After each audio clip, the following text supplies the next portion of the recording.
Hey there. Hi, Paul. An abrupt finish.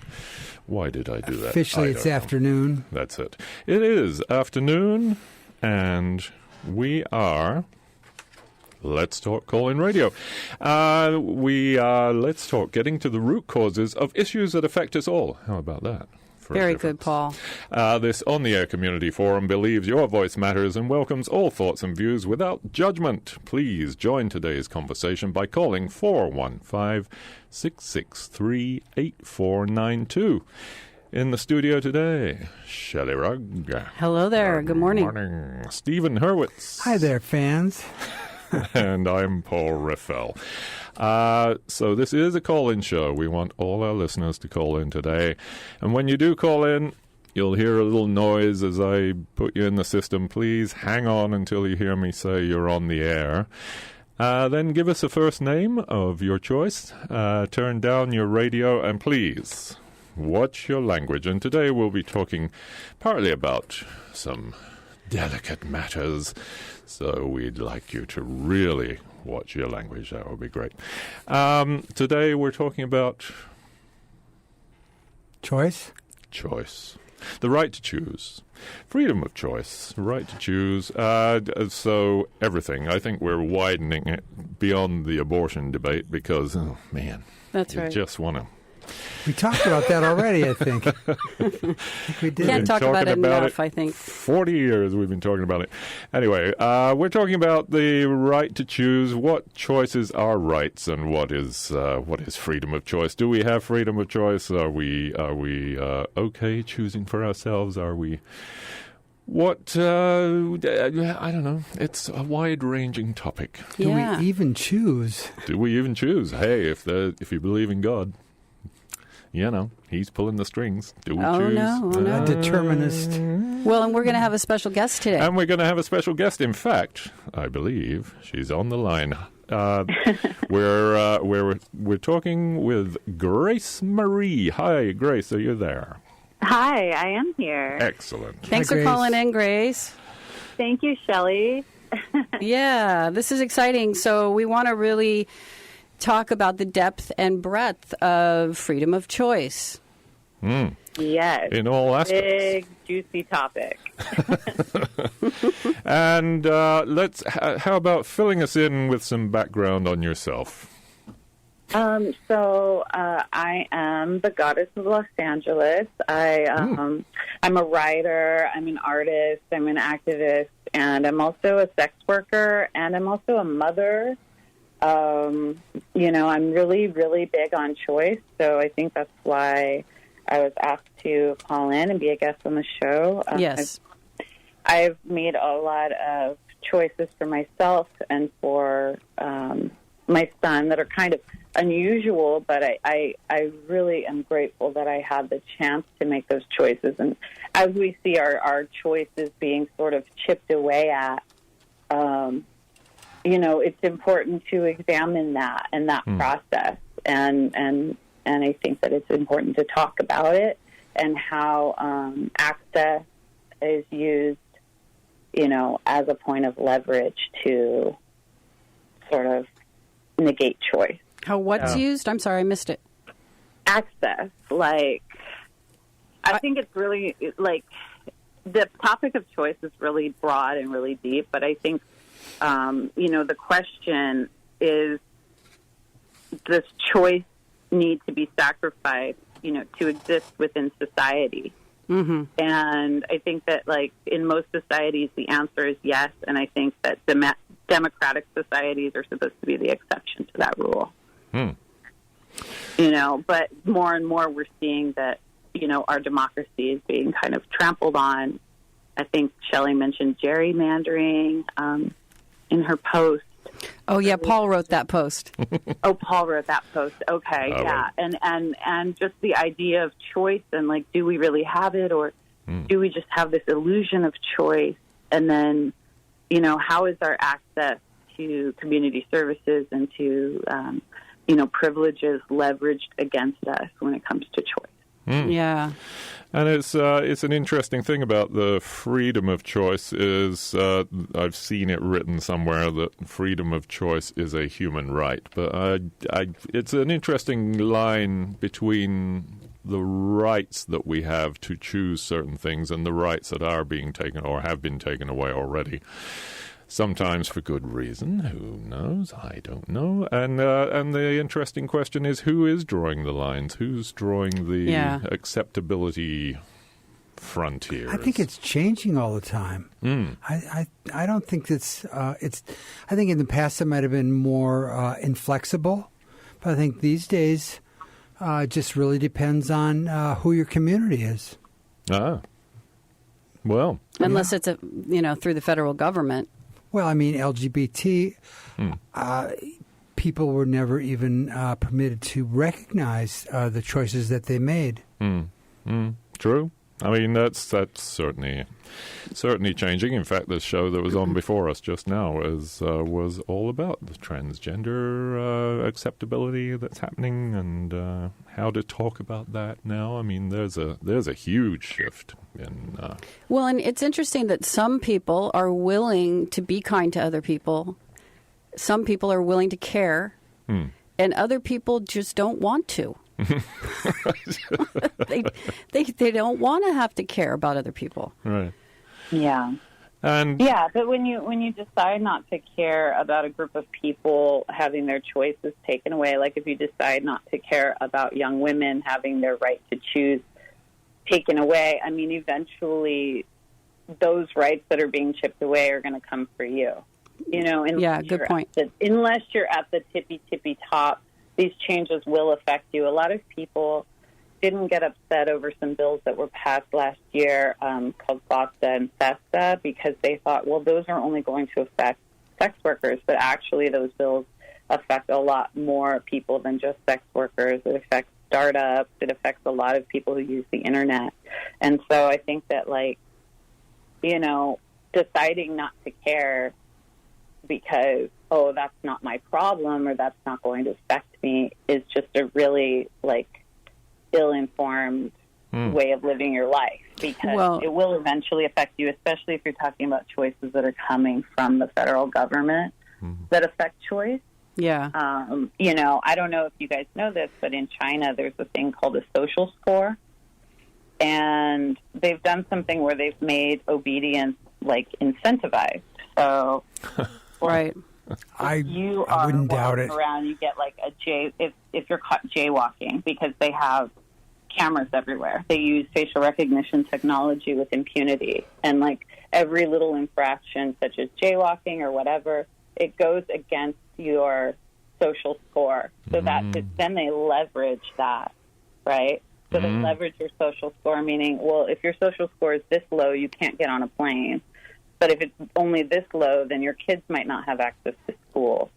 Wow. So it's or you can't ride trains, or there are all these consequences. So when obedience is so incentivized and also de-incentivized, people who don't get vaccines in the U.S. now their kids can't go to school. So disobedience has been de-incentivized, here. So it's the opposite of obedience being incentivized there.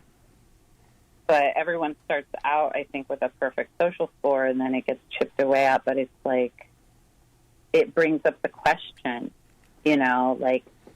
when moral and ethical regulation is externalized, and that happened when God replaced self-regulation. When does the state replace God, So it's if you shoplift and you get caught, right?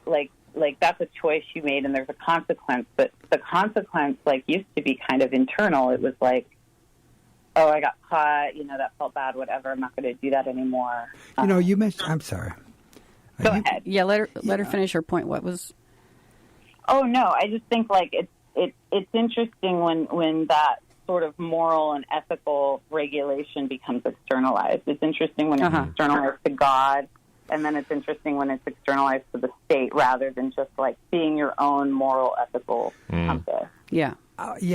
When you mentioned God, that made me think,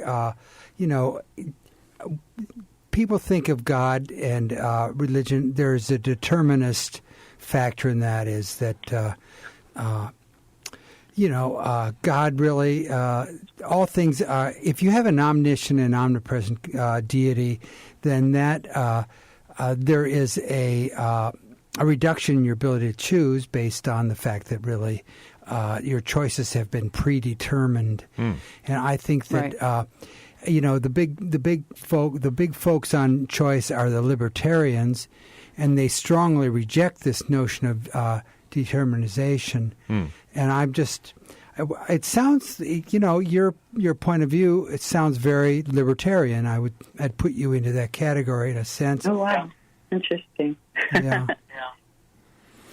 Yeah. So it was interesting. You said when people stop caring about each other, then these things start getting whittled away. Part of sex work, part of your sex work anyway, is about caring for people. By the look of it, I've read your webpage, your online presence there, and it's all reads like a very caring.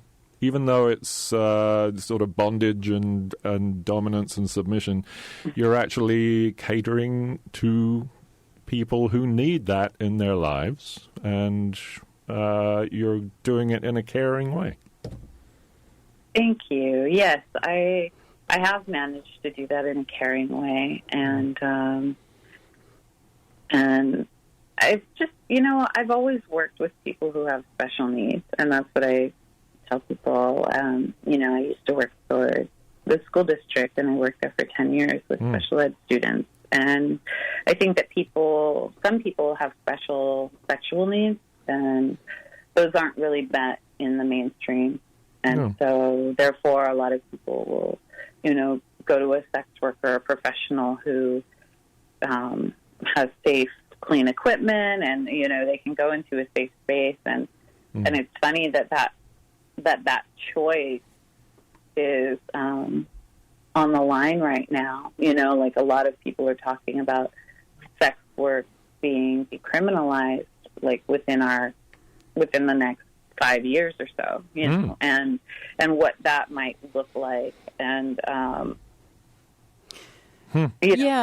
think it's just really great that that's even on the table. Right. You're talking about prostitution when you say decriminalized, because in a sense, are your activities criminalized? Would you be considered a criminal for what you do with the bondage?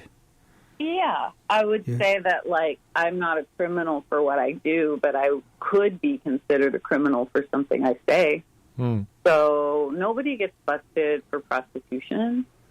People get busted for language. It's usually poor, lower-class people who don't know how to avoid quid pro quo language. Anyone who approaches me and asks me to agree to a specific activity during session, I immediately know that that's law enforcement. Oh. So I would never do that because I'm highly intelligent, and I'm I did a lot of research on the laws of the land before I started this endeavor, and on the language that's necessary to be able to get away with it, because prostitution is not described as P in the V for money. It's described as really broadly as any lewd act for money. Right. Oh, really? Okay. Yeah. So they make it really broad so they can bust anyone they want. Sure. Right. And so it gives them sort of carte blanche to bust any type of sex worker for anything relating to the genitals or the non-male nipple. So, right, if there's any stimulation of genital area, even if you're just tying it up with a piece of rope, if you agree to do that with somebody and then you go and meet them to do it, and you agree to do it for money, right, then you're in violation of the law, according to the law as it's defined. Aren't there limitations even to that activity, though? What? Aren't there limitations even to those choices? For example, we have age limitations. We've decided that people under a certain age are really not. This is a decision we've made. Whether it's true or not, I don't know. But we've decided that underage people are not really able to make that choice freely. What do you think about age limits on choice? So are you talking about the right to choose to have an abortion, or the right to engage in sex work, or what do you mean, like just in general, like people under 18 don't have a choice? Well, specifically when it comes to sexuality, certainly you can't be involved in pornography if you're under the age of 18 legally. Right, legally you cannot. Yeah. Right. Well, do you think a 16-year-old can make that choice for herself or himself? Or should be able to? Well, I would have to talk to that specific 16-year-old because I know that 16 is like a consent age in certain states. Yeah. But like the legal age of consent can be like 16 or 17 rather than 18. What about marriage there are several Georgia? states in which you can marry at the age of 12. Right. Come on. Dear. So there are a lot of different laws when it comes to sex and teenagers because there's so many different levels. Like you can meet like one 16-year-old who's like 16 going on 30. You can meet another one who might as well be 9. But we can't have a committee that interviews children who are making those decisions. Can't we? Don't we need some kind of a broad-based, regulation rules as to? You might have a different age, but don't we need some rules in terms of those type of choices? Wouldn't you agree to that? I think that there should be like, if it's two kids that are both under 18, who are you going to punish if they're fooling around? I was thinking more of things like pornography, for example. Oh, pornography. I don't think that people under the age of 18 need to be in pornography. Okay. I don't think so. Well, Why? Why do they need to be in it? Why? I want to raise the issue of pedophilia. There's a lot of pedophiles in the world.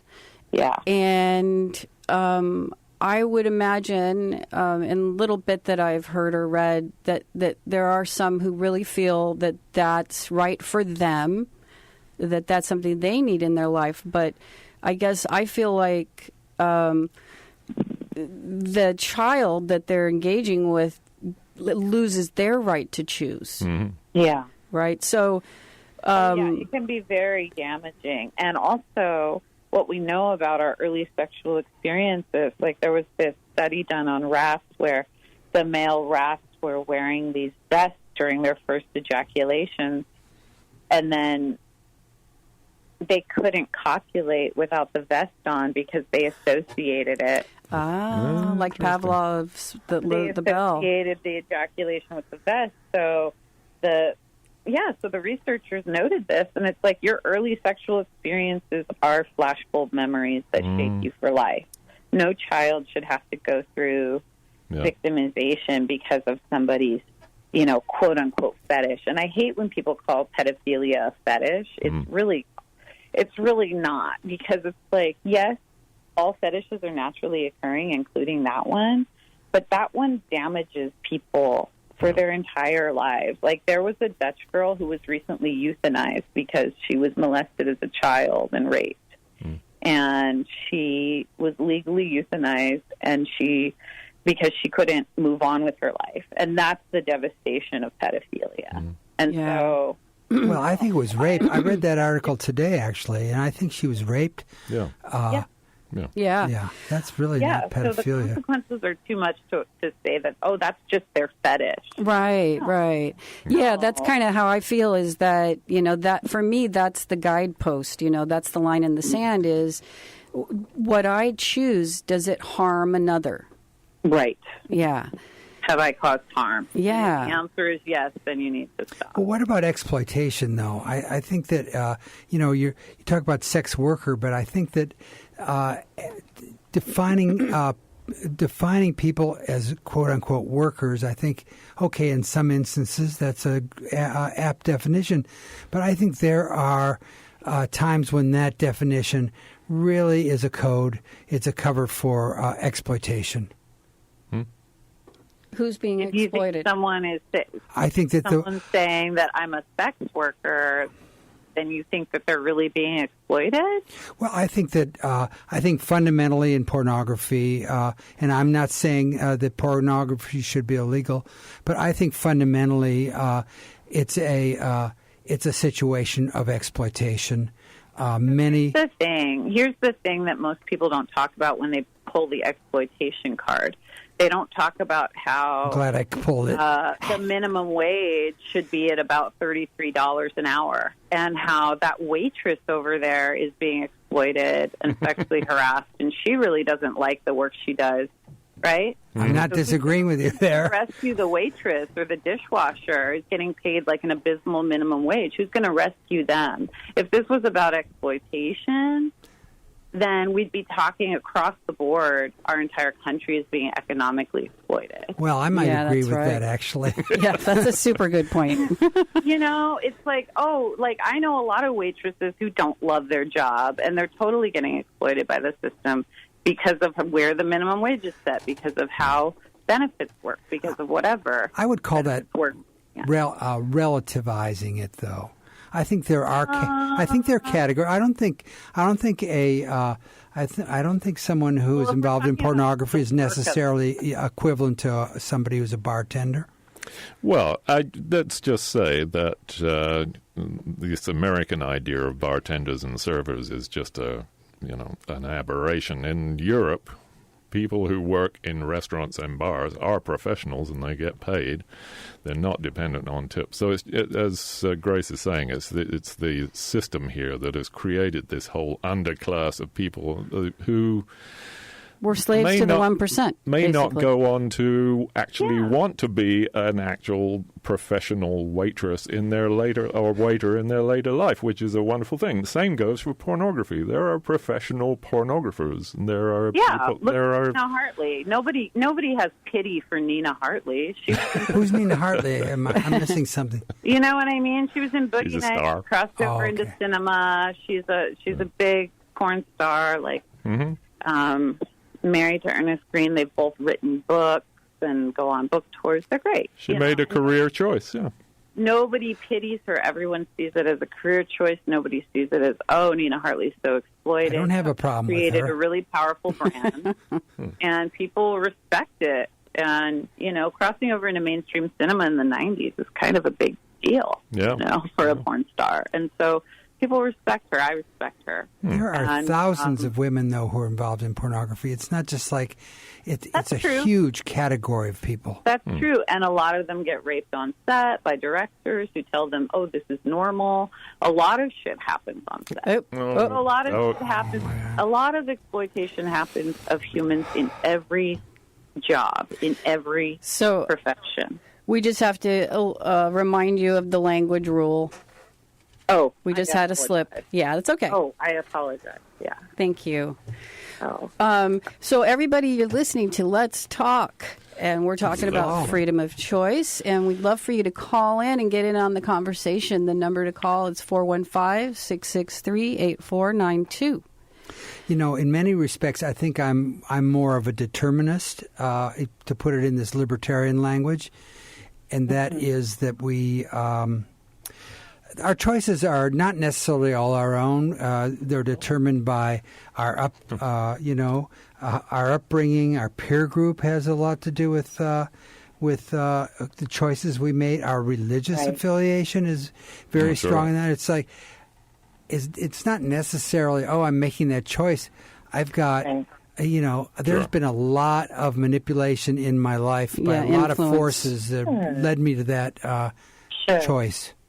Yeah, and we have a caller on the other line, so let's hear what they have to say. Hi, caller, you're on the air. What's your name, please? Hello, it's Mia calling. Well, Mia. I thought there was something interesting this week on Tuesday in San Francisco. They decided, officials decided to back a plan. I'm reading this from online, so it sounds weird. That basically is forcing people into serious mental illness and drug addiction treatment without their consent. And I don't know how I feel about it. It's complicated, but it's an interesting issue that is timely this week. Yeah. And people are, of course, want to provide treatment for these folks, but also are concerned about maybe the populations that are going to get specifically impacted, and whether it's taking away their liberty. So, boy, that's a whole nother subject. Yeah, so it did. Drug addiction. It sounds like it did go through, but a few of the officials that were on the radio talking about it saying, I approved it because I want these folks to get treatment, but I still feel a bit uncomfortable that we are having to have it be forced. So. Right. Yeah. I'll head off air, but wanted to mention that. Thanks for calling me up. Taking away people's right to choose what kind of treatment they want to go through, whether they personally feel the need. And, I worked also with people with special needs for many years, and, this comes up a lot that, people are making choices for them all the time. And when can they be allowed to make a choice for themselves? Right. We have this idea that they're not capable of making good decisions. Right. And I think that happens with people with drug addiction and mental illness. Mm-hmm. Yeah, dementia, right? If I had put my dad in a home, they would have sedated him. Mm-hmm. Right. Because he would have been losing his mind. And so, he lived with me and I didn't have to do that. No. So I just lost my mind instead. No, I'm just kidding. And this is KWMR 90.5 in Point Reyes Station, 89.9 Bolinas, 92.3 in San Geronimo Valley, and online at kwmr.org. This is Let's Talk, and we know we have another caller on the line, so hang on, caller, just a few seconds here. Support for KWMR is provided by the California Film Institute, celebrating film and media as art, entertainment, and education at the Christopher B. Smith Raphael Film Center, the Mill Valley Film Festival, and through CFI education programs. Information at cafilm.org. And KWMR wants to express its gratitude and appreciation to all the volunteers who help our staff with office projects, special events, and other vital behind-the-scenes work. We thank you, volunteers, including our over 90 volunteer programmers. Thank you very much. If you'd like to volunteer, please email amanda@kwmr.org or call 415-663-8068, extension 104. And we're also supported by Willow Creek Wealth Management, serving the North Bay since 1984, offering independent, fee-only wealth consultation. Information available at willowcreekwealth.com. Thank you to our underwriters. And caller on the other line, you're on the air. What's your name, please? My name is Charles, Marshall. Hi, Charles. Well, hello, Shelley. Keep it clean, Charles. I just, I obviously refuse to take my meds. And do not want the state to compel me to do so. A point about an ideal that exists in Western culture that we seem to have gotten away from, and I feel like I mentioned a lot, which is that is wage slavery, is the dependence upon a wage in order to survive, in which you, in a sense, surrender your intentions upon your own time to an employer in order to make enough money to survive. So the Enlightenment ideal was, take the case of the cabinet maker, and there are lots of brilliant cabinet makers and carpenters in West Marin, that they may be this amazing craftsman, but if they work on a commission, you can admire the work that they produce, but despise the economic relationship that represents, that in fact they're not putting their own intention upon it, they're doing it for a wage. And in the 1850s, in the mill towns of the Northeast, there was a thriving female press that was engaged in this discourse about wage slavery and didn't see it as being, that different from chattel slavery. Now, that conversation has sort of disappeared, but I think it's a persistent problem. So, especially as it invades what are meant to be sort of areas of liberty in our life, and turn those or enslave them to a kind of economic relationship. Give us an example of one of those areas. Well, I would say sex work is a great example. And to say this is someone who has attended the Tenderloin Sex Worker Clinic fundraiser one year. That was sort of by accident, but I did donate. At the old Buck Tavern, which doesn't exist anymore over there in the Tenderloin. And that's not actually the name of that clinic. Oh, come on, Charles. Escaping me. But the idea that you do something because you're paid to do it, and then, of course, if you look at people's rationales for what they do or how they explain themselves, they will always say that they consented. They will always say that this is what they chose.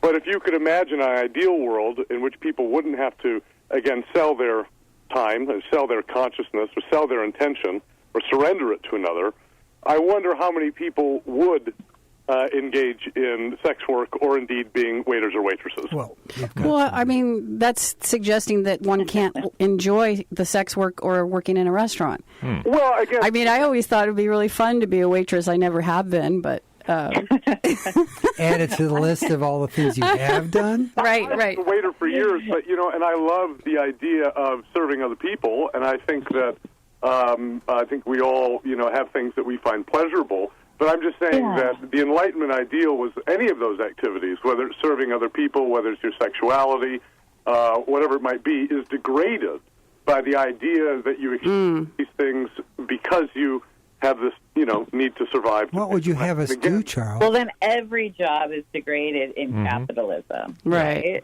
I think that's something that we should challenge rather than rationalize away. By virtue of existing in capitalism, every job is degraded. Every choice is degraded because it's attached to money. Like I think that's right. And so, but I'd say that we've gotten so far away from that ideal that people don't even realize that it once existed. And, which I find to be really unfortunate. And again, just the amorphous nature of consent in the first place. If somebody needs this money to survive, and they say, well, yes, of course I consented to this, I think of that as kind of a coerced. You've talked yourself into a corner. Between that, the difference between that and, the difference between, sex work and, working at a restaurant is that working at a restaurant is not taboo. And so because taboo is the emotional equivalent of something being illegal, then basically, any time that there's a taboo, it doesn't really get there's no re-up for reevaluation. It's not let's check in and see if it still makes sense for this to be taboo. And no one checks in with cannibalism to see if it's, you know what I mean? So when something is stigmatized, there's no reevaluation of it. So I think that's why sex work, it's when it comes up for reevaluation, people are like, whoa, you can't reevaluate a taboo. It's taboo. Keep it in its box, keep it underground, keep it where it belongs. But I think that right now we're really at a time of reevaluation for this, just like we had to reevaluate gay marriage. These are consenting adults. Well, I would say consent is a radically amorphous concept, especially when people's economic survival is attached to the, quote, choices that they are taking. The choice to work at a restaurant. Hey, Charles, aren't you leaving one thing out, and that's meaning? People do get meaning out of tasks that you might... Well, people get meaning out of Kit Kats, Steve. It's sorry. In England, for sure. More power to them because it doesn't hurt anyone to get meaning out of a Kit Kat. Well, if you're diabetic, there are downsides. But boy. I would just say that to reassess something, sure, but to legitimize an exploitive economic relationship by its nature, again, whether it's being a waiter or being a sex worker, to try and say, we need to normalize this in order so the economic component of it can become legitimate. I would say the economic component of that activity is what we should be so strongly opposed to, is all of these activities of life being drawn into the marketplace, and none of this activity, people saying, no, The market can't touch that. I'm not. You say it existed once. I'd like to know when that was. Was it when there were maybe 100,000 people on Earth who were just growing food for themselves? We're talking 7 I think it was billion people before now. America was great, in quotes, right? It's a Way wonderful before ideal. Look, what we've experienced throughout all of our lifetimes, and yes, it existed in other places in the past, is activities like education or healthcare or sex or you name it, being dragged out of a realm of what Adam Smith would have called moral sentiments, things that should not be governed by economic forces, and pushed into the economy. Every little bit of ourselves is now up for sale all the time. And I think if there's a reassessment that needs to take place, it's not we should remove all the taboos so that the market's effect can be total. It's that we should think about what things we want to remove from the marketplace. You know, if people are compelled by their need to survive to sell their time or to sell their bodies, I mean, isn't that really the kind of world we should be trying to get away from? I'm guessing. Say, this is just it's always existed. I would guess. It's not separate from your body, so it's not time or body. It's time and body. No matter what you do, your body is in it. Yeah, and I'd say that's what makes it so extreme. And I just another point was just the sort of French conception of. Or some kind of classic. And I'm speaking in ideals. Yes, you are. You noticed. I'm always really suspicious of idealism. Is anyone else? But no, because cynicism is the norm today, which says the real is the possible. But the idealist is saying, no, we can actually be better than this. And so idealism is often confused for cynicism. Actually, I think the greatest cynics we all know are the most contented people who power relationships that exist in the world and just attune themselves to them. So, no, I don't think we don't take the lovers from the world, as Shirley Bassey would have sung, over the idealist. I'd just like to say that I think teachers have always been paid for their work, I would guess, and grossly underpaid usually. I don't know what you're talking about when you say education and all that has been taken into the realm of capitalism just because people are being paid to do the job that they like to do. I think it's much more extreme than that. What if you added the word support when instead? People say, this is what I like to do they have any other choices? Well. So, that to me is a question. Open up to free I people. personally had a lot of choices when I decided to get into sex work. Yeah. I had been working for the school district for 10 years. Mm-hmm. I had a completely clean record. I could have gone into any retailer and gotten a job. Any store, any apartment would have rented to me. My credit was great.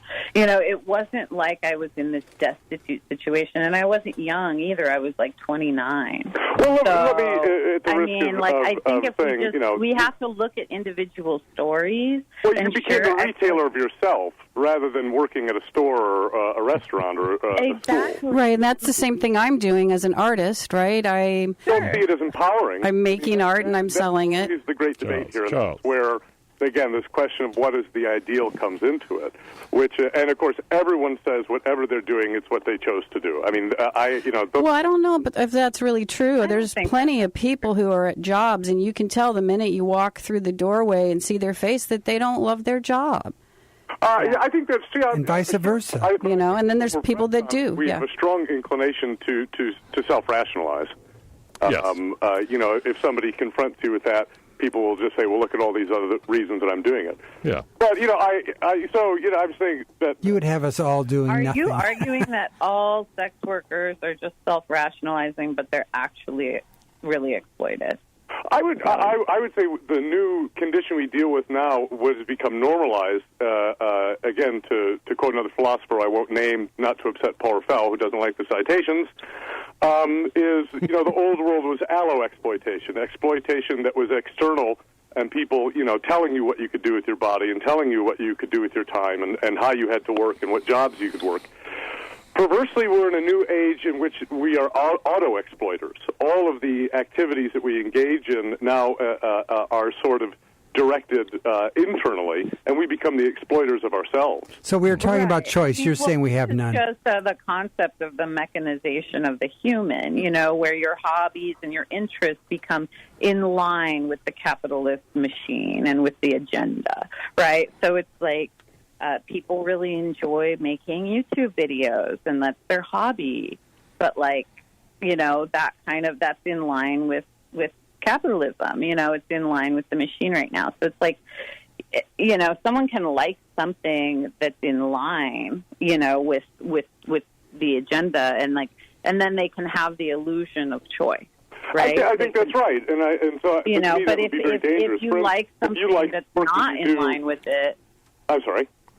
But if you like something that's not in line with the machine, where your hobbies are not aligned with capitalism, you're not a very good consumer. You're more of an artist, more of a creator.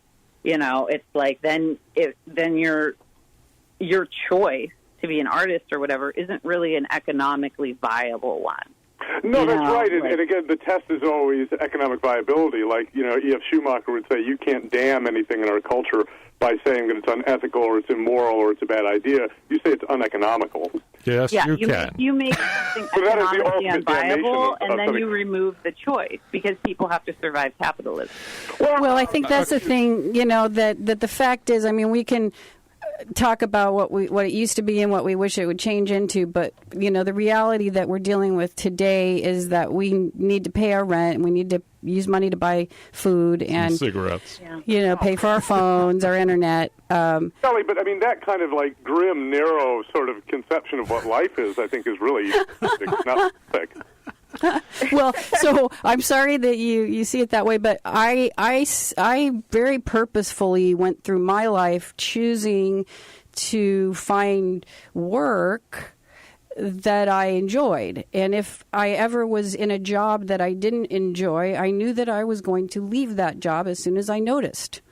So this was a choice I made, that my work was going to be something that brought me joy. Well, I that's very nice, but, I do a lot of work that I actually don't find particularly interesting, but I know that it's worthy. So there's an actual, Steve was talking about meaning. Well, the meaning trumps whether I'm feeling good right now, which is what Dr. Ruth Westheimer, or as I like to refer to on the show, Gaddafi's Law. I've got to be feeling good all the time, and it doesn't matter what it is, as long as, the feeling is right for me. That's, I don't know. I would just say very, very narrow. People who are really trying to do meaningful things are often more able to sacrifice their pleasure to the point of death. You think of Marie Curie. She knew she was killing herself, but she thought of the meaning of the work as being having a transcendent quality that said, okay, I'm not worried about my vacation or how much fun I'm having right now. So that sounds to me like you're describing passion. You're describing passion. Yeah, passion, which, is by its nature uneconomic. Yeah. Okay. I'm guessing she was getting paid too by someone. Anyway, thank you, Charles. We need to free up the line. Thank you for your philosophical input. Oh, you're so welcome. Take care. Cheers. Bye, Charles. Well, yes, the number is 415-663-8492. I'm curious to dance around the gray areas, meaning that line that we cross when it causes harm to others. So how do we determine that? And, in particular with the abortion issue, people who are anti-abortion seem to really feel that the act of an abortion is tantamount to murder. Mm-hmm. So I can see how they may feel that that's a line that can't be crossed. Yeah. But I can see how they would feel that. Yeah, but that's also heavily influenced by religious beliefs, sure, which the word beliefs is in there. Mm-hmm. So I'm curious about that gray area issue. We have another caller on the line. Maybe they'll have an answer for you. Hi, you're on the air. What's your name, please? My name is Ingrid. Ingrid, hi. Hi. Addressing the abortion issue. Mm-hmm. I have always wondered why people put so much energy into deciding whether or not abortion should be allowed instead of fixing the root cause of it, which is unwanted pregnancies, which would be very easy to prevent if that were actually the goal. Mm-hmm, right. And I think the abortion issue has been used as a political tool more than anything else. Yes. Nobody really wants to solve the problem because they like having their little battles with each other. But I agree with that. It would be so easy to prevent unwanted pregnancy worldwide. So easy. And I am very sympathetic to both sides of this issue. I agree with the pro-life people. It is murder. I agree with them. But I don't agree that people should make that decision for each other. I mean, because I may believe that, but somebody else believes life begins at birth, which if you've ever carried a baby to term, you're not going to agree with that. Well, so what about the pro-life stance that birth control is wrong? Yeah, exactly. It kind of goes along with it. Birth control is wrong. Well, then there they are. Then they don't use birth control. Oh, you mean of telling other people not to use it? Nobody's making birth control illegal.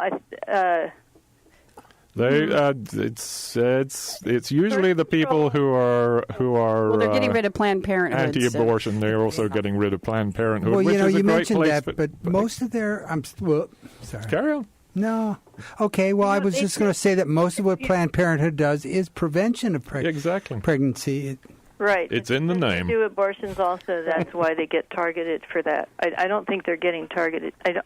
I don't think the motives of the people who are going after planned pregnancy is to prevent the birth control. Oh, yeah. No, Ingrid, come on. You've heard about the schools where they're being told, oh, you just abstain and everything will be fine. You know, I mean, that's actually in some of these states.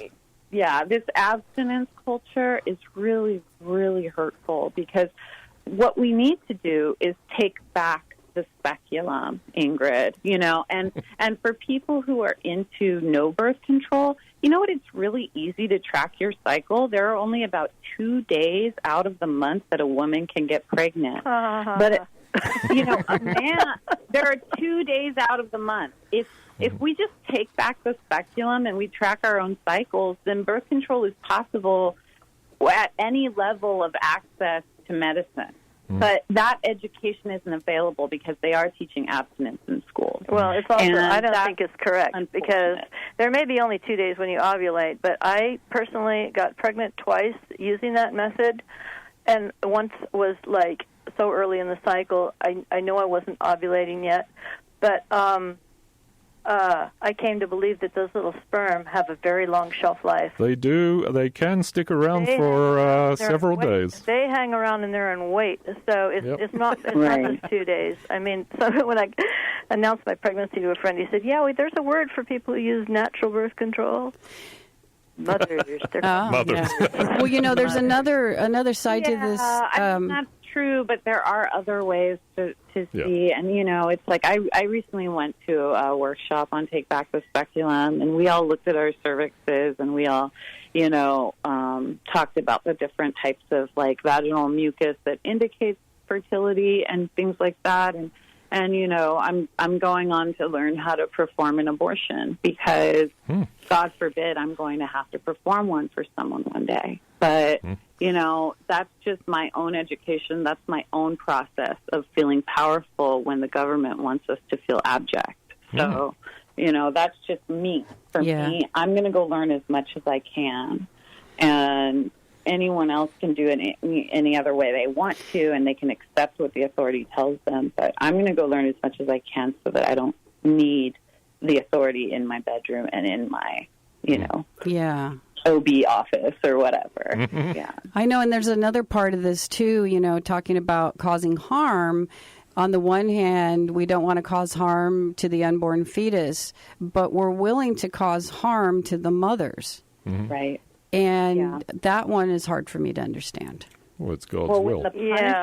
When the punishment for abortion is greater than the punishment for rape, it's a war on women.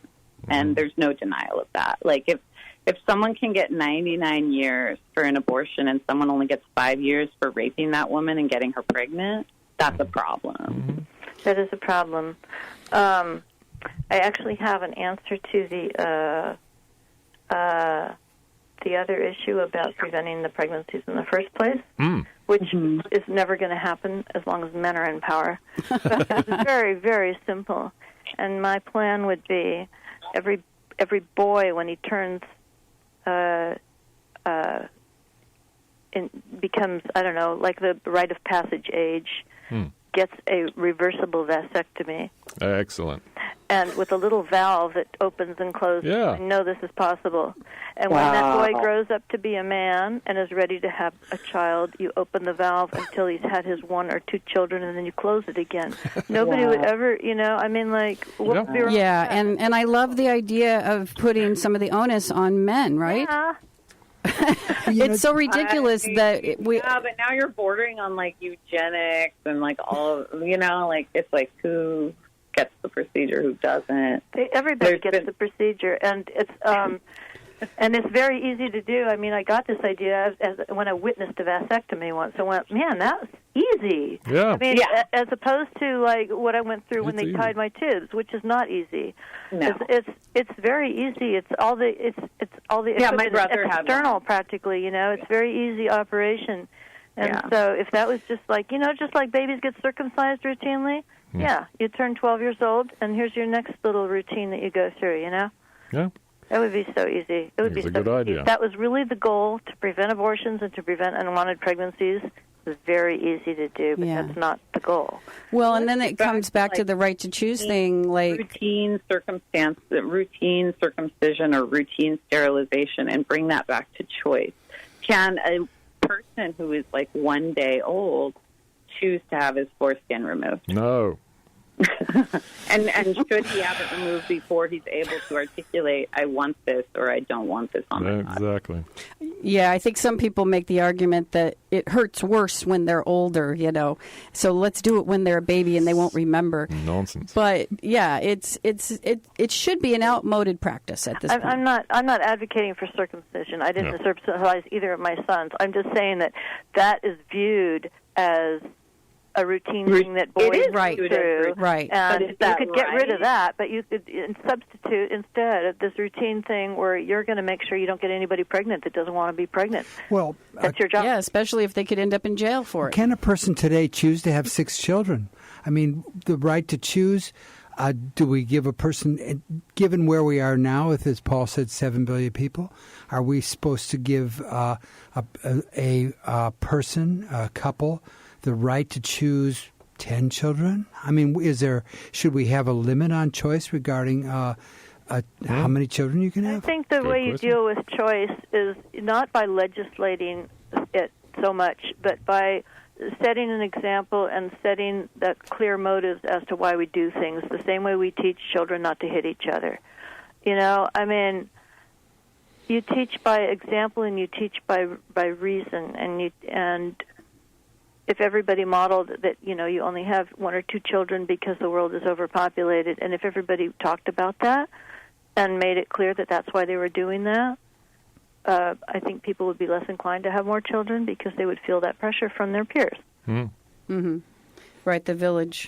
Well, sometimes it's the peers that require having that many children. Look, in Europe, the fertility rate is 1.3 or something like that for Europeans. New arrivals, the fertility rate is 6. So in some sense, the man, we'll blame him.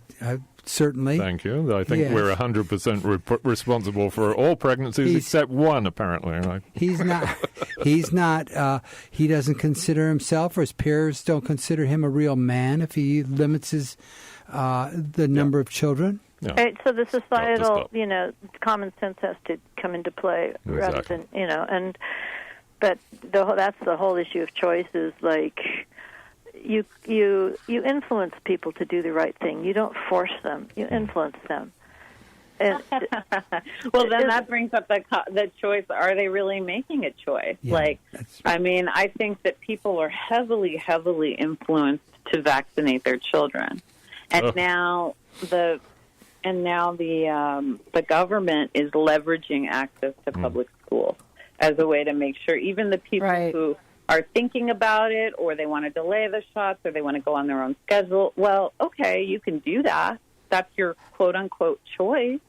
But if you do that, you don't have access to public schools, meaning you don't have that many hours in the day where you can go to work. You don't have, you know what I mean? A lot of people depend on public schools, you know, for their children. And to leverage that is just like inherently violent. And you could say, oh, we're just helping influence people in the right direction. Well, it's a big... Okay. You know, I'm sorry. This is very interesting, but we are out of time, so I'm going to have to stop you there. Thank you, Ingrid, for calling in. Okie dokie. Cheers. Yeah, and thank you, Grace, and Grace. So much, Goddess of Los Angeles, for being our guest host today. And thank you. Yeah, I want to thank you, too. Yeah, wonderful. Thanks for having me. This was fun. Thank you so much. Yeah, I wish we had another hour. Yeah, another hour. That's what we need. I'm glad you could take care of yourself. Thank you, Grace. Okay. Bye. Bye, you too. Bye-bye.